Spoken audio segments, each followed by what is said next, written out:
Bapa, Putra, dan Kudus. Amin. Semoga kami kuat seperti Bunda Maria dalam menanggung penderitaan kami dari hari ke hari.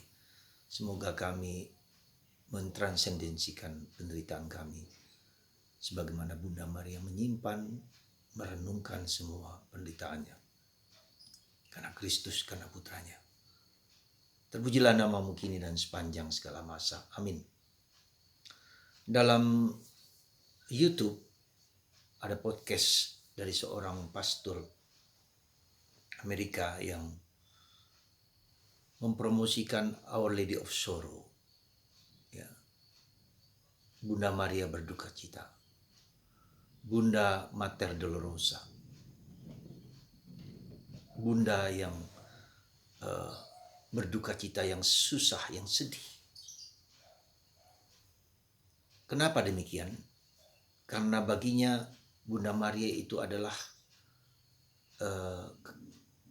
peringatan, kenangan akan dosa manusia pertama yang dinubuatkan bahwa keturunan Hawalah yang akan menghancurkan kepala ular.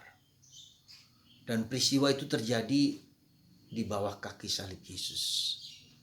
Di bawah lutut Yesus, Bunda Maria bertahan teguh, kuat. Dan Bunda Maria diberikan oleh Yesus untuk gereja melalui Yohanes. Dan gerakan ini sekali lagi untuk menghancurkan kuasa kegelapan.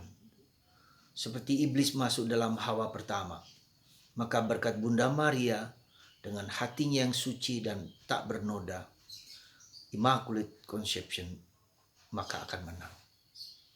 Dan inilah dengan berdoa Our Lady of Sorrows, pray for us.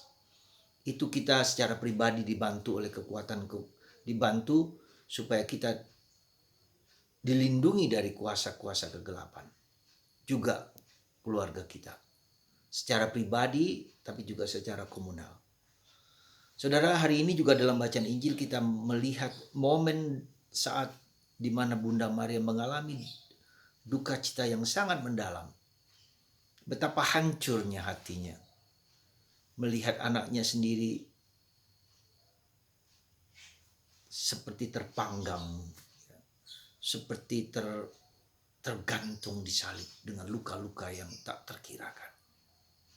Dia melihat, dia memandang, dia memegang, dia merangkul dalam pieta, gambar di mana patung di mana Yesus yang telanjang, yang terluka di pangkuan sang ibu.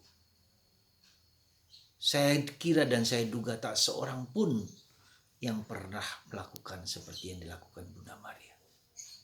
Hancur luluh lantak, ya, melihat anaknya sendiri. Saya tidak bisa membayangkan betapa luka yang mendalam ini menghancurkan hati Maria. Dan itu pula kalau kita mengalami peristiwa-peristiwa yang menakutkan, yang memedihkan, ya, entah kita sendiri, entah anak kita, entah orang-orang di sekitar kita.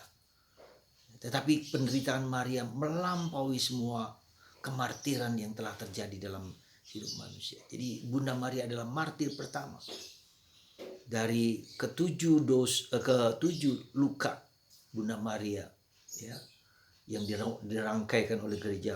Meskipun ada banyak, tapi dirumuskan, diringkas menjadi 7. Dan puncaknya adalah ketika Bunda Maria di kaki salib melihat anaknya, ya, di kaki lutut Yesus, dia menang karena telah menghancurkan kuasa kegelapan. Dan itulah yang dinubuatkan dalam kitab Kejadian.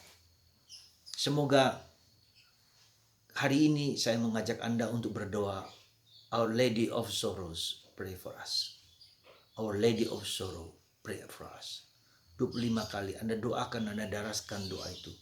Semoga kita menjadi semakin kuat dalam penderitaan hidup kita. Semoga kita juga diperkuat, ya, supaya kita juga bisa mentransendensikan penderitaan kita. Bukan hanya sebagai nestapa, bukan hanya sebagai derita biasa, tetapi derita karena Kristus dan untuk Kristus dan orang-orang di sekitar kita. Dengan derita kita bisa melihat bahwa mengalami bahwa kita pun perlu menebus dalam tanda petik ya, menebus dosa-dosa, kelemahan, keterbatasan kita. Kita pun dengan penderitaan juga bersilih atas dosa-dosa. Mungkin orang tua kita, mungkin saudara kita, mungkin siapa saja. Tapi juga silih atas dosa leluhur kita. Ya. Dan dengan begitu kita ikut serta di dalam karya penderitaan Yesus. Semoga kita semua dikuatkan, diteguhkan untuk menerima segala sesuatu penderitaan kita dengan ikhlas, dengan tulus ikhlas. Yesus rela mati untuk kita semua. Dan itulah yang harus kita lakukan. Kita semua juga menderita, rela mati untuk orang-orang yang kita cintai, yang kita sayangi. Bahkan untuk orang-orang yang tidak kita sayangi sekalipun, yang membuat kita menderita. Mari, tak ada satu penderitaan pun yang tidak punya makna kalau itu kita terima dengan ikhlas dan tulus. Semoga Anda dan kita semua mengalami dan melihat, merasakan penderitaan kita bermakna kalau kita lakukan dengan tulus ikhlas, memberikan hati, memberikan pikiran, dan memberikan karsa dalam penderitaan kita. Sehebat apapun, mari. Semoga Anda dan kita semua diberkati dan dikuatkan oleh Our Lady of Sorrows, sehingga kita kekuat dalam segala penderitaan apapun. Tuhan berkati kita semua dalam Bapa, Putra, dan Roh Kudus. Bapa, Putra, dan Kudus. Bapa,